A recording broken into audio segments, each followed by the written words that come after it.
नमस्कार दोस्तों, मैं सत्यम मिश्रा और आप देख रहे हैं टीच लर्नर्स का यूट्यूब चैनल। दोस्तों, प्रीवियस ईयर प्रश्न पेपर के साथ या कह सकते हैं कि प्रश्नों के साथ मैं यहाँ पे उपलब्ध हूँ। ये प्रश्न आपके सीटेट एग्जाम के दृष्टि से काफ़ी महत्वपूर्ण है। दोस्तों चलिए स्टार्ट करते हैं आज की क्लास का पहला प्रश्न। उससे पहले दोस्तों जो पहला प्रश्न है आपके यहाँ पे पद्य और गद्य से रिलेटेड 15 प्रश्न आपके परीक्षा में देखने के लिए मिलते हैं। ठीक है, 15 प्रश्न पद्य और गद्य से।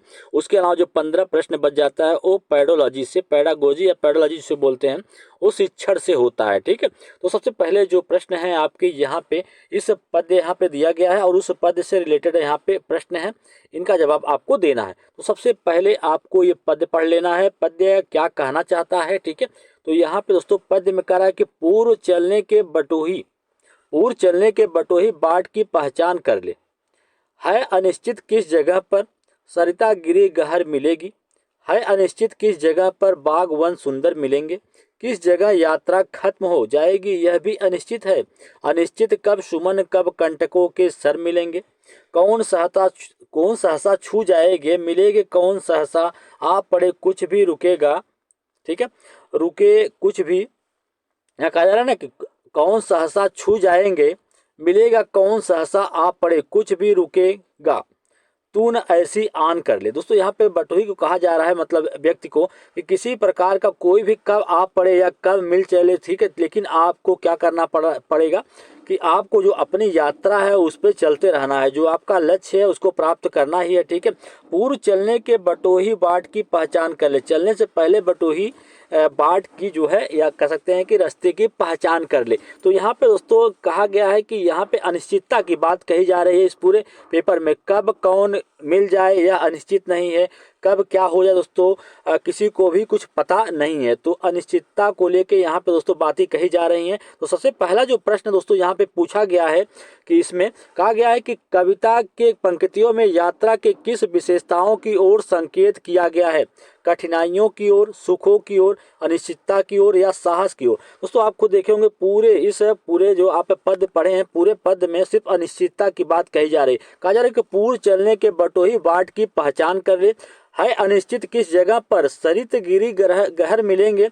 है अनिश्चित किस जगह पर बाग वन सुंदर मिलेंगे। है अनिश्चित मतलब अनिश्चित है कि कहाँ पे आपको सुंदर वन या क्या चीजें मिल जाए, कुछ भी फिक्स नहीं है। ठीक है, किस जगह यात्रा खत्म हो जाएगी यह भी अनिश्चित है। ठीक है, तो यहाँ पे पूरी तरीके से आपको बता दें कि सिर्फ किसकी बात की जा रही है, पूरे पद में अनिश्चितता की, अनिश्चित की बात की जा रही है। ठीक है, तो इस प्रश्न का जो राइट जवाब होगा, यहाँ पे पूछा गया है कि कविता की पंक्तियों में यात्रा की किस विशेषता की ओर संकेत किया गया है। तो कठिनाई की ओर, सुखों की ओर, अनिश्चितता की ओर या साहस की ओर। तो यहाँ पे दोस्तों किसकी ओर संकेत किया गया है, अनिश्चितता की ओर संकेत किया गया। चलिए इसी पद से रिलेटेड दूसरा प्रश्न यहाँ पे दोस्तों आपके सामने स्क्रीन पे यहाँ पे देखिए दूसरा प्रश्न यहाँ पे है। कहा कि कविता में आए सुमन और कंटक किस भाव के प्रतीक है। सुमन और कंटक जो कविता में आपको देखने के लिए दो शब्द मिले हैं, सुमन और क्या है, कंटक।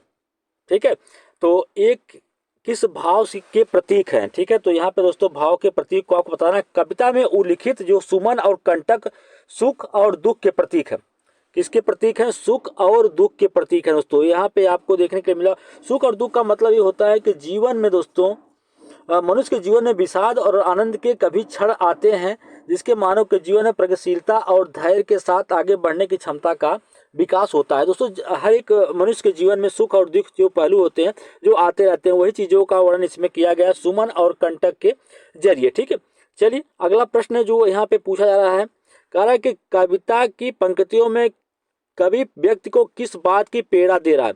हर स्थितियों में साहस दिखाने की, पर्वतों को देखकर न डरने की, गहरी नदियों से न डरने की, हर स्थिति में आगे बढ़ने की। तो दोस्तों यहाँ पे जो कविता पंक्तियों में व्यक्ति को किस बात की प्रेरणा दे रहा है, तो कह रहा है कि दोस्तों की पूर्व चलने की बटोही बाट की पहचान कर ले। ठीक है, कौन सहसा छू जाएगी मिलेगी कौन सहसा आ पड़े कुछ भी रुकेगा तू न ऐसी आन पे। यहाँ दोस्तों कहा गया है ना कि कुछ भी हो जाए कौन सहसा छू जाएगी मिलेगा कौन सहसा आ पड़े कुछ भी रुकेगा तू न ऐसी आन पे। चाहे कुछ भी हो जाए तू कभी रुकेगा नहीं, हर स्थितियों में आगे बढ़ने की प्रेरणा दे रहा है।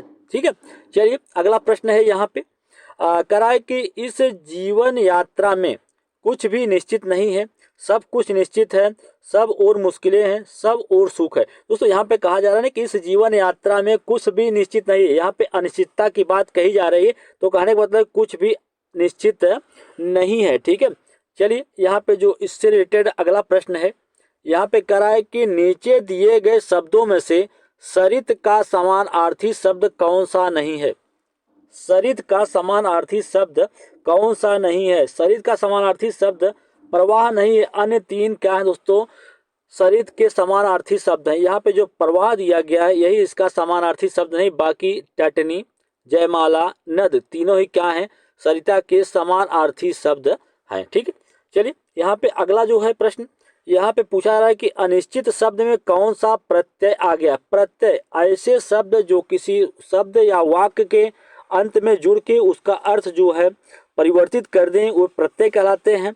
और उपसर्ग, उपसर्ग भी दोस्तों कभी पूछ लेता है कि उपसर्ग ऐसे शब्द होते हैं जो कि किसी शब्द के शुरू में जुड़ के उसका क्या करे, अर्थ परिवर्तित कर दे। तो यहाँ पे अनिश्चित शब्द के साथ है ता प्रत्यय लगाया जा सकता है। दोस्तों पूछा है कि इसमें कौन सा प्रत्यय आ सकता है, इसमें अनिश्चित में कौन सा प्रत्यय आ सकता है, ठीक है। तो अनिश्चित में ता प्रत्यय लगाया जा सकता है, अनिश्चितता बनाया जा सकता है, ठीक है। तो इस प्रश्न का राइट जवाब ऑप्शन नंबर 4 है। चलिए दोस्तों अगले प्रश्न पे, अब यहाँ पे प्रश्न संख्या नेक्स्ट है। उससे पहले दोस्तों यहाँ पे एक गद्य दिया गया है, इस पूरे गद्य को आपको पढ़ना है। इससे भी रिलेटेड कुछ प्रश्न यहाँ पे दिए गए हैं, उन प्रश्नों को आपको बताना है या सॉल्व करना है, कौन सा इसका जवाब होगा।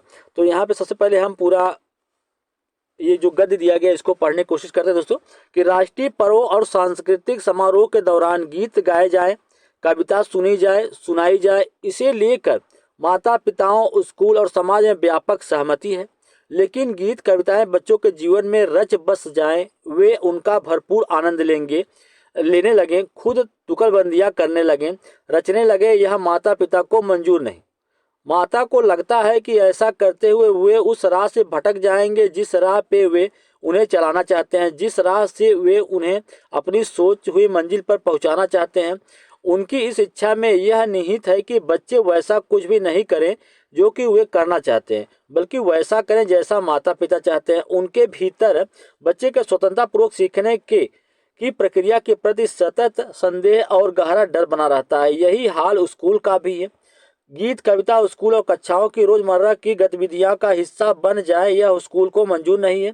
स्कूल को लगता है इस सब के लिए समय कहाँ है, यह पाठ्य पुस्तकों से बाहर की गतिविधियां हैं। शिक्षक और शिक्षा अधिकारी चाहते हैं कि शिक्षक पहले परीक्षा परिणाम बेहतर लाने के लिए काम करें, ठीक है। दूसरी ओर हमारी संस्कृति और समाज में गीत कविताएं की जो जगहें थी, वे जगहें लगातार क्या हो रही हैं, सीमित हो रही हैं। कहने का मतलब है कि खत्म हो रही हैं। गीत गाने सुनने और के अवसर हुआ करते थे, वे अवसर ही गीत कविताओं को गुनगुनाते रह सकने के लिए या याद करने को प्रेरित करते थे, सहेजने और रचने के लिए प्रेरित करते थे, उनमें कुछ जोड़ने के लिए प्रेरित करते थे। इन सब के लिए अतिरिक्त प्रयासों की जरूरत नहीं पड़ती थी, वह जीवन शैली का स्वाभाविक हिस्सा था।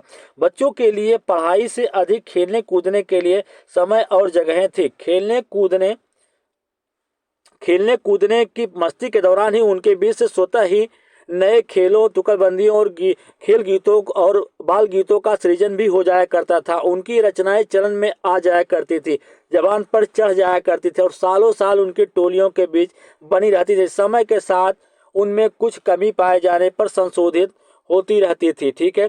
तो यहाँ पे दोस्तों इससे रिलेटेड कुछ प्रश्न पूछा गया है। कहा गया कि गीत कविताएं बच्चे के जीवन में रच बस जाएं, यह माता पिता को पसंद नहीं, क्योंकि इससे बच्चे क्या हो जाते हैं, माता पिता द्वारा तय लक्ष्य को प्राप्त न कर सकेंगे। बिल्कुल सही दोस्तों, जो माता पिता सोचते हैं, यहाँ पे आप पढ़ते हुए यहाँ पे आया होगा कि देखिए खुद तुकलबंदियां के माता पिता को लगता है ऐसा करते उस राह से भटक जाएंगे जिस राह पे वे उन्हें चलाना चाहते हैं, ठीक है।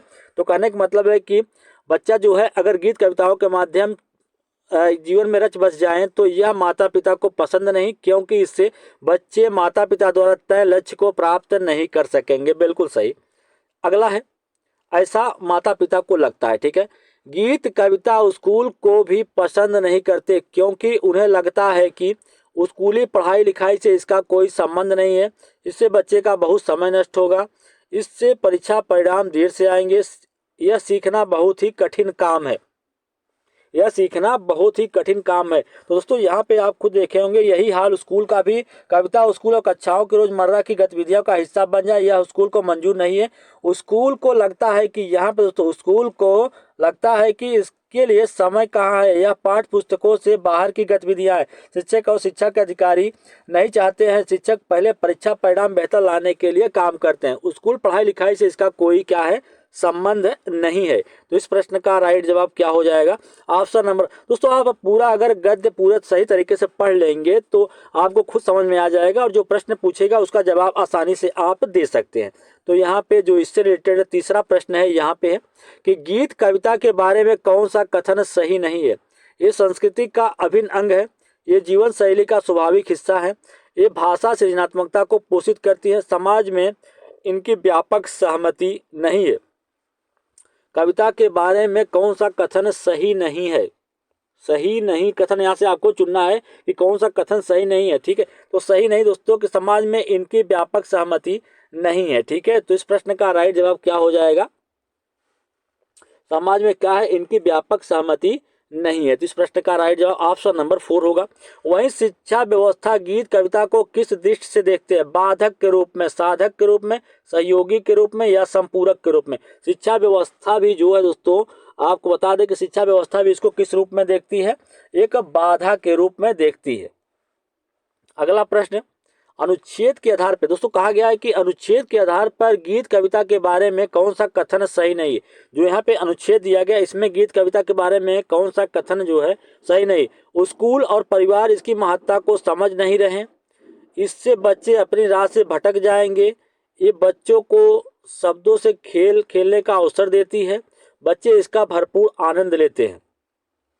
बच्चे क्या है, इसका भरपूर आनंद, इससे बच्चे अपनी राह से भटक जाएंगे। तो अनुच्छेद के आधार पर गीत कविता के बारे में कौन सा कथन, स्कूल और परिवार जो है इसकी महत्ता को क्या है समझ नहीं पाते हैं। और ये बच्चों को शब्दों से खेलने का क्या करते हैं, बच्चों को शब्दों से खेलने का अवसर देते हैं, बिल्कुल सही। और इसके अलावा बच्चे इसका भरपूर क्या है आनंद लेते हैं। ठीक है, स्कूल और परिवार जो है इसकी महत्ता को समझ नहीं रहे हैं। वहीं इनसे बच्चे अपनी राह से भटक जाएंगे, ये गलत है। ठीक है, चलिए आगे चलते हैं दोस्तों। अब यहाँ पे प्रश्न संख्या कुछ,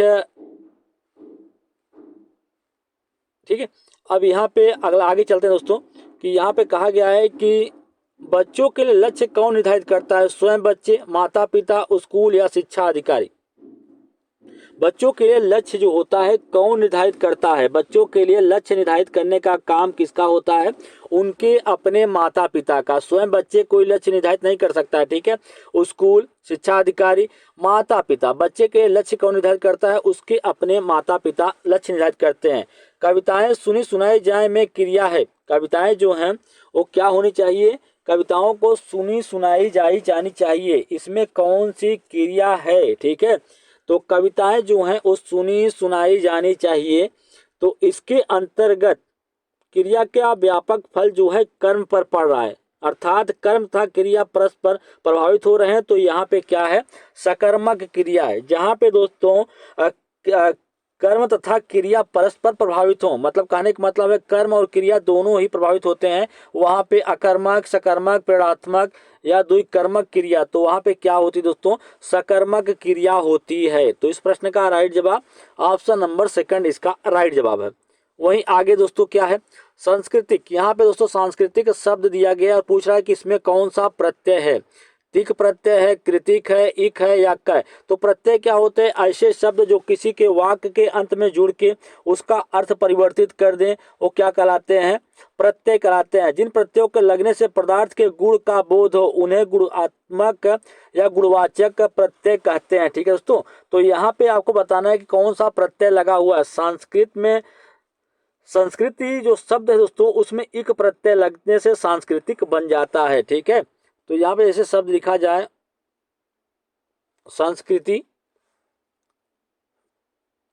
प्लस इथ, ठीक है, इक, सॉरी, इक प्रत्यय लगने से क्या हो जाता है, सांस्कृतिक। तो इस प्रश्न का राइट जवाब क्या होगा, ऑप्शन नंबर सेकंड इसका राइट जवाब होगा।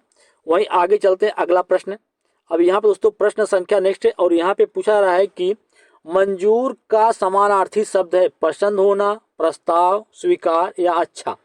मंजूर का समानार्थी शब्द क्या होगा, मंजूर शब्द का समानार्थी शब्द होता है स्वीकार करना। मंजूर क्या है दोस्तों, एक प्रकार से उर्दू शब्द है। क्या है, एक प्रकार से उर्दू शब्द है और इसका अर्थ क्या होता है, स्वीकार करना। तो इस प्रश्न का राइट जवाब ऑप्शन नंबर 3 होगा। चलिए अब थोड़ा यहाँ पे अगले प्रश्न पे प्रश्न संख्या नेक्स्ट है। अब यहाँ पे दोस्तों कह रहा है कि नीचे दिए गए 106 से लेकर 120 तक के लिए सबसे उपयुक्त उत्तर वाले विकल्प आपको चूज करना है। तो दोस्तों आपके पैडालॉजी से प्रश्न यहाँ पे पूछा गया है, ठीक है, पैडागोजी से या कह सकते हैं पैडालॉजी इसको बोलते हैं, उससे रिलेटेड प्रश्न यहाँ पे हैं। और आपको पता है दोस्तों कि हिंदी में 15 नंबर के आपके गद्य और पद्य आता है और 15 नंबर का वहीं पैडालॉजी से प्रश्न पूछे जाते हैं। तो पहला प्रश्न है दोस्तों यहाँ पे पैडागोजी से कह रहा है कि प्राथमिक स्तर पर हिंदी भाषा सीखने या कह सकते हैं हिंदी भाषा सिखाने के लिए सबसे अधिक जरूरी है भाषा शिक्षक का ज्ञान, भाषा ज्ञान, कक्षा में रंगीन पाठ्य पुस्तकें, कक्षा में प्रिंट समृद्ध प्रवेश, कक्षा में लिखित आकलन। तो यहाँ पे दोस्तों पहला प्रश्न जो यहाँ पे दे रखा है कि प्राथमिक स्तर पर हिंदी भाषा सिखाने का के लिए सबसे अधिक जरूरी क्या होता है। प्राथमिक स्तर पर हिंदी भाषा सिखाने के लिए सर्वाधिक आवश्यक कक्षा में प्रिंट समृद्ध प्रवेश होना चाहिए। कक्षा के जो दीवारें दोस्तों वहाँ पे कुछ रंगीन चित्र बने हो, वहाँ पे कुछ वर्ड लिखा गया हो ताकि बच्चे के आसपास कुछ चीज़ें हो जिससे बच्चा जो है वो आसानी से सीख सकता है। दीवारों पे प्रिंट बने हो, दीवारों पे कुछ चीज़ें लिखी गई हो, सूक्तियाँ लिखी गई हो, इत्यादि चीज़ें दोस्तों आप खुद कहीं क्लास में गए होंगे तो वहाँ सारी चीज़ें आपको लिखी हुई देखने के लिए मिलती हैं। तो प्राथमिक स्तर पर हिंदी भाषा सिखाने के लिए सबसे ज़्यादा जरूरी होता है कक्षा में प्रिंट समृद्ध प्रवेश। तो विभिन्न प्रकार के दृश्यांकों, चित्र सामग्रियाँ आदि की सहायता से प्राथमिक स्तर भाषा को समझाने में आसानी होती है। चलिए अगले प्रश्न पे कि बच्चे बोलचाल की भाषा का अनुभव लेकर विद्यालय आते हैं, इसका निहितार्थ है कि बच्चों को बोलचाल की भाषा न सिखाई जाए, बच्चों के बोलचाल की भाषा को सुधारा जाए, बच्चों के भाषाई अनुभव का उचित प्रयोग किया जाए, बच्चों के भाषाई अनुभवों को कक्षा के बाहर रखा जाए। तो बच्चे बोलचाल की भाषा का अनुभव लेकर विद्यालय आते हैं, इसका निहितार्थ है कि बच्चों के भाषाई अनुभव का उचित प्रयोग किया जाए जिससे भाषाई सृजनात्मकता की क्षमता सहज रूप से बढ़ाई जा सके। ठीक है, न कि उनकी जो देखिए दोस्तों बच्चे जो होते हैं बोलचाल की समान भाषा का अनुभव लेकर विद्यालय आते हैं। ठीक है, बच्चों को बोलचाल की भाषा न सिखाई जाए ऐसा बिल्कुल नहीं है। जो बच्चा अपने साथ लेके आता है उन्हीं भाषा में क्या करना चाहिए, सुधार करना चाहिए। बच्चों के भाषाई अनुभवों का उचित तरीके से क्या करना चाहिए, उसका प्रयोग करना चाहिए। तो इस प्रश्न का राइट जवाब तीसरा है। चलिए अगले प्रश्न पे प्रश्न संख्या नेक्स्ट है दोस्तों, कह रहा है कि भाषा सीखने सिखाने में आप किसे सबसे अधिक महत्वपूर्ण मानते हैं, संज्ञानात्मक विकास को, सामाजिक अंतःक्रिया को, दृश्य श्रव्य सामग्री को, बाल साहित्य को। तो भाषा सीखने सिखाने में सबसे महत्वपूर्ण किसे माना जाता है, भाषा सीखने सिखाने के लिए सबसे महत्वपूर्ण सामाजिक अंतःक्रिया को माना जाता है। सामाजिक अंतःक्रिया के प्रवर्तक कौन है, वाइगोस्की हैं। भाषा सीखने सिखाने में सामाजिक अंतःक्रिया की सर्वाधिक महत्वपूर्ण भूमिका होती है। भाषाई सहजता प्राप्त करने के लिए आवश्यक है कि दैनिक दिनचर्या, आपसी बोलचाल या व्यवहार इत्यादि को उस भाषा विशेष में व्यक्त किया जाए। कहने का मतलब बच्चा जो है जितना ज़्यादा सामाजिक या समाज में रहेगा या उनसे मेल जोल करेगा उतना उससे सीखने की जो क्षमता है दोस्तों उतना ज़्यादा अधिक विकास होगा। ठीक है, चलिए अगला प्रश्न है। अब यहाँ पे दोस्तों आपके सामने अगला प्रश्न है, कह रहा है कि हिंदी भाषा शिक्षक का यह प्रयास होना चाहिए कि ऑप्शन एक है कि बच्चों की भाषा संबंधित सहज रचना व्यक्ति को बढ़ने के अवसर दें, बच्चों की मातृभाषा के स्थान पर हिंदी भाषा को ही कक्षा में स्थान दें, बच्चों द्वारा मानक भाषा का ही प्रयोग करने के अवसर दें, बच्चों को शिक्षाप्रद बाल साहित्य पढ़ने के लिए भरपूर अवसर दें। तो हिंदी भाषा शिक्षक का यह प्रयास होना चाहिए कि बच्चों की भाषा संबंधित सहज रचना शक्ति को बढ़ावा दें। जो भाषा संबंधित उसकी सहज रचना शक्ति जिसमें वो सहज है या जिस भाषा में अपनी बात को कह सकता है उस रचना शक्ति को बढ़ने का अवसर दें या उसे भरपूर अवसर दें। ठीक है, तो इस प्रश्न का राइट जवाब ऑप्शन नंबर फर्स्ट है। आगे चलते हैं आगे दोस्तों प्रश्न संख्या नेक्स्ट है कि कक्षा 5 के बच्चों के लिए भाषा के आकलन के संदर्भ में आप किस सवाल को सबसे कमजोर मानते हैं? केशव सबसे क्या कहता होगा, कल्पना करके केशव के शब्दों में लिखो। यदि इला तुम्हारे स्कूल में आए तो उसे किन किन कामों में परेशानी होगी? अपने दोस्तों से पूछकर पता करो कि कौन किस बात से घबराता है। ईदगाह कहानी में हामिद ने मेले से क्या खरीदा? तो कक्षा 5 के बच्चों के लिए भाषा आकलन के संदर्भ में सबसे कमजोर आप किसे मानते हैं? तो दोस्तों सबसे कमजोर यही है कि यहाँ पे जो ऑप्शन नंबर 4 दे रखा है कि ईदगाह कहानी में हामिद ने मेले से क्या खरीदा, सबसे कमजोर प्रश्न दोस्तों यही है। ठीक है, तो चलिए आगे चलते हैं प्रश्न संख्या नेक्स्ट पे। यहाँ पे प्रश्न संख्या नेक्स्ट है, कह रहा है कि भाषा का अति महत्वपूर्ण प्रकार क्या है? सुनना, अक्षर ज्ञान, संप्रेषण या लेखन? तो भाषा का सबसे महत्वपूर्ण जो है प्रकार ये दोस्तों कि संप्रेषण का अर्थ ही होता है दोस्तों महत्वपूर्ण प्रकार है।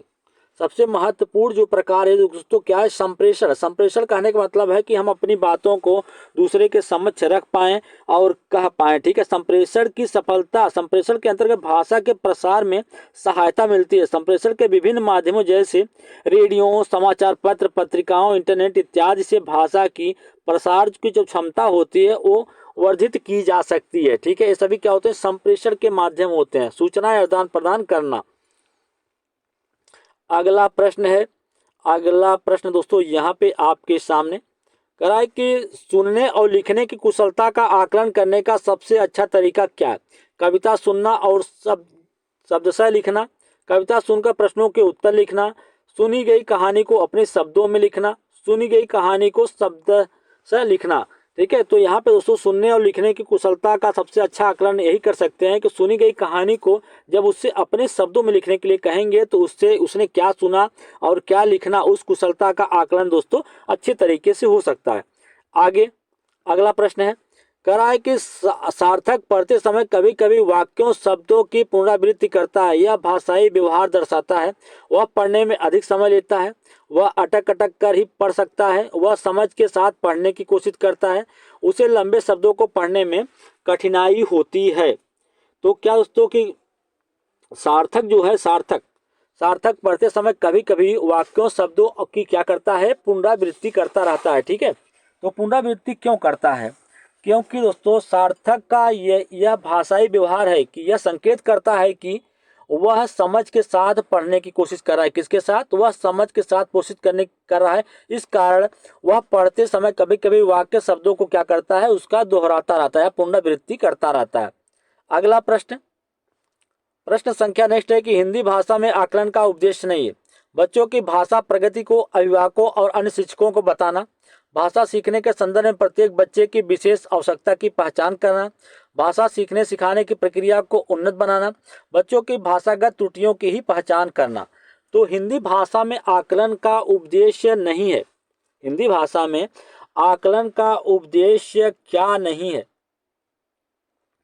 आकलन का उद्देश्य दोस्तों न केवल हिंदी भाषा बल्कि किसी भाषा में आकलन का केवल यही उद्देश्य नहीं होता है कि भाषागत त्रुटियों की ही पहचान करना, उसकी भाषागत सिर्फ त्रुटियों की ही पहचान करना नहीं होता है। ठीक है, जबकि त्रुटियों की पहचान करना नहीं है, अपितु इसके साथ ही उसके व्याकरण शैली और प्रकार इत्यादि की व्यवस्था को भी सुनिश्चित करना चाहिए। दोस्तों यहाँ पे जो दिया गया ना कि बच्चों के आकलन का उद्देश्य नहीं है सिर्फ बच्चों की भाषागत त्रुटियों की ही पहचान करना, भाषा में आकलन का उद्देश्य नहीं है।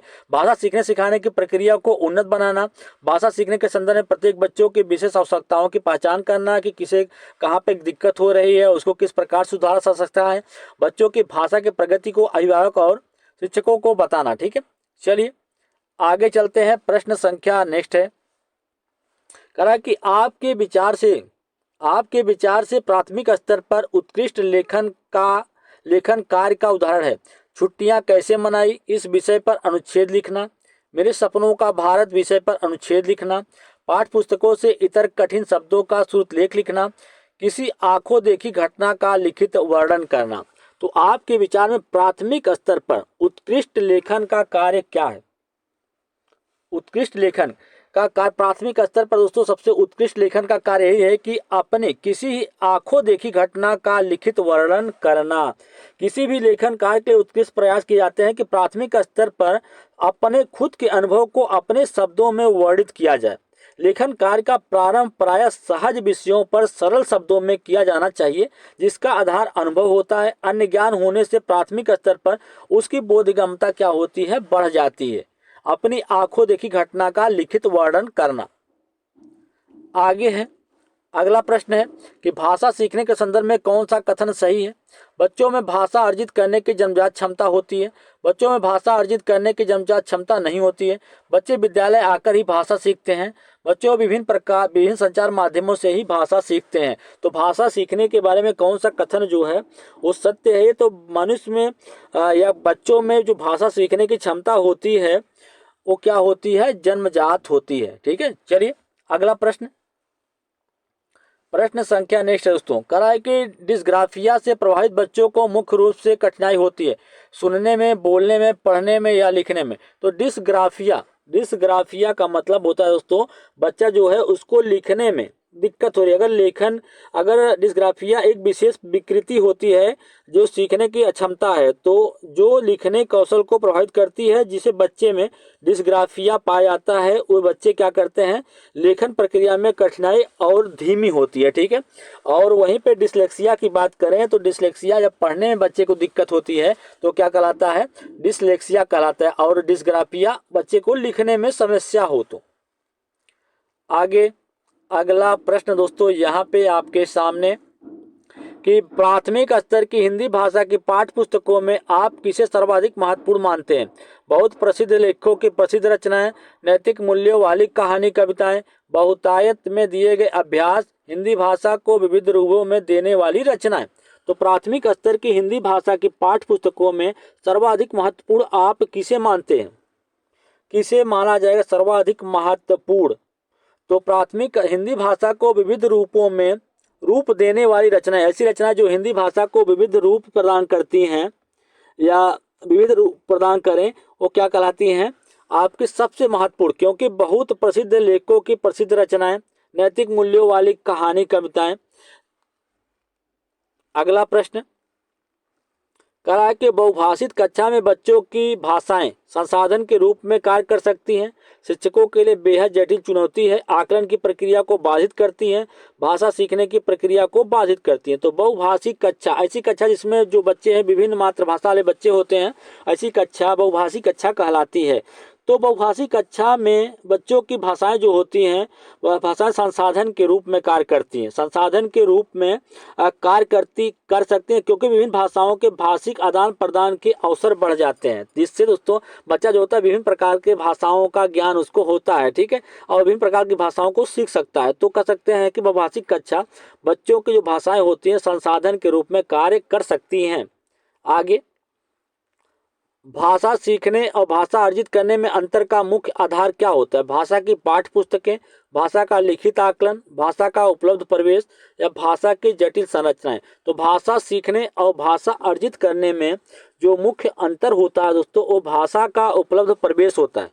और कहें तो बोलचाल की भाषा में कहें तो अर्जित नहीं किया गया वह भाषा सीख ली जाती है, किंतु वैज्ञानिक शब्दावली तथा परिभाषित शब्दों से परिपूर्ण भाषा को अर्जित किया जाता है। राजभाषा तथा राष्ट्रभाषा इसको समझने का सबसे सटीक उदाहरण होता है। तो यहाँ पे दोस्तों भाषा सीखने और भाषा अर्जित करने में सबसे मुख्य अंतर क्या होता है, भाषा का उपलब्ध प्रवेश।